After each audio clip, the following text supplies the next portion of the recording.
오늘도 두 가지 주제입니다. 중국의 황금 연휴에 관해서 무비자 6호 소식까지 맞물리고 있는데요. 시장의 호세 짚어보고요. 또 트럼프 대통령이 김정은과의 재회를 시사했습니다. 이 내용도 짚어보겠습니다. 네, 이번 주부터 시작이 됐죠. 중국의 무비자 입국 시행이 됐고요. 그리고 중국은 이제 긴 연휴에 들어갑니다. 일단은 내수 활성화 기대감과 또 우려감도 함께 제기가 됩니다. 하지만 일단은 내수 활성화에 시장은 집중하는 것처럼 보이는데요. 일단 6허의 특수를 먼저 누렸다는 소식 전해지더라고요. 지금 현재 분위기 어떨까요? 네. 지난달 29일에 중국인들의 무비자 입국이 시작되면서요. 서울의 명동과 성수 같은 주요 상권이 모처럼 활기를 띠었습니다. 특히 편의점과 로드쇼, 면세점에서 6호 특수가 바로 체감이 되는데요. 실제로 명동에 위치한 한 편의점은 지난해 같은 요일과 비교를 했을 때 매출이 무려 100배나 뛰기도 했습니다. GS25와 CU, 세븐일레븐 같은 편의점 업계 전반에서 매출이 급등을 했는데요. 이 또 위챗페이 같은 간편 결제를 통해서 중국인 관광객들의 소비가 크게 늘어난 덕도 있습니다. 면세점과 백화점도 분주했고요. 또 올리브영 같은 이 로드숍도 외국인 전용 통역 직원을 배치를 하면서 6호 수요를 적극적으로 끌어들이고 있는데요. 특히나 K-뷰티 제품과 함께 건강기능식품, 그러니까 건기식 구매 열기도 두드러졌습니다. 업계는 이번 주말까지 이어지는 중국의 국경절 그리고 중추절 연휴에 6호의 소비가 절정을 이룰 것으로 전망하고 있습니다.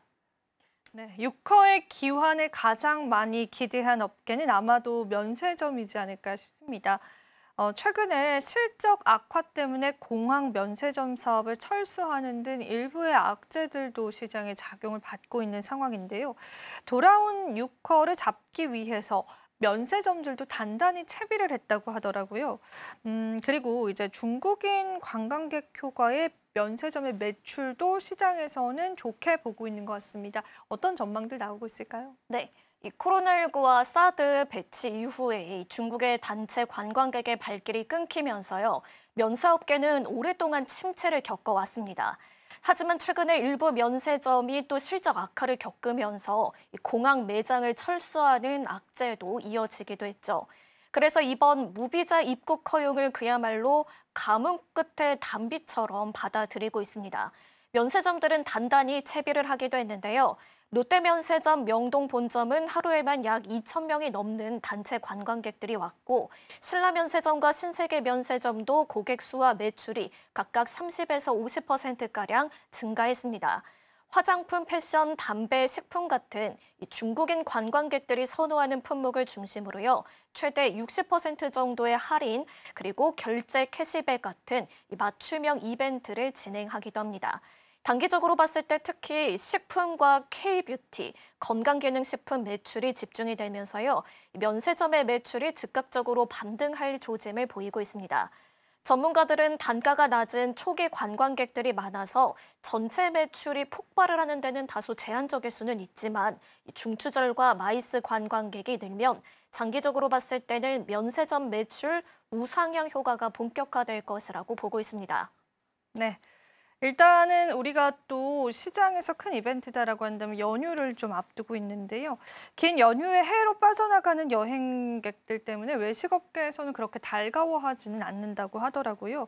그런데 대신에 유커들이 그 자리를 대신할 수 있다라는 가능성 제기가 됩니다. 일단은 유커들이 돌아왔을 때 기대되는 효과를 알아보고요. 일단 중국인 무비자 입국에 관한 경계 목소리도 분명히 있을 것 같습니다. 그 부분도 짚어보겠습니다. 네.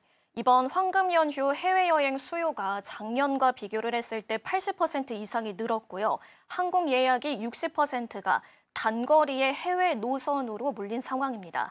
그래서 외식업계는 연휴 특수보다도 매출 공백을 우려를 했는데요. 하지만 때마침 이 중국인 단체 관광객들의 기한이 겹치면서 업계가 모처럼 숨통을 좀 틔울 수 있게 됐습니다. 외식업계의 기대감은 큽니다. 이 명동이나 홍대 같은 상권을 중심으로 다시 코로나19 전 같은 활기를 찾을 수 있을 것으로 보고 있고요. 실제로 중국인 관광객 1인당 지출이 다른 나라보다 큰 편이라서 씀씀이도 적지 않은 그런 큰 손으로 여겨지죠.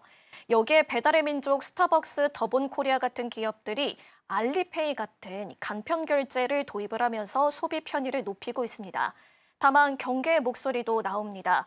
과거처럼 지갑을 활짝 열지 않고 중국 내 가성비 소비 트렌드로 이어질 수 있다는 우려, 또 대규모 관광객 유입에 따른 치안 또 위생 문제, 일부 구구단체의 반중 시위 같은 변수도 무시하기가 어렵습니다.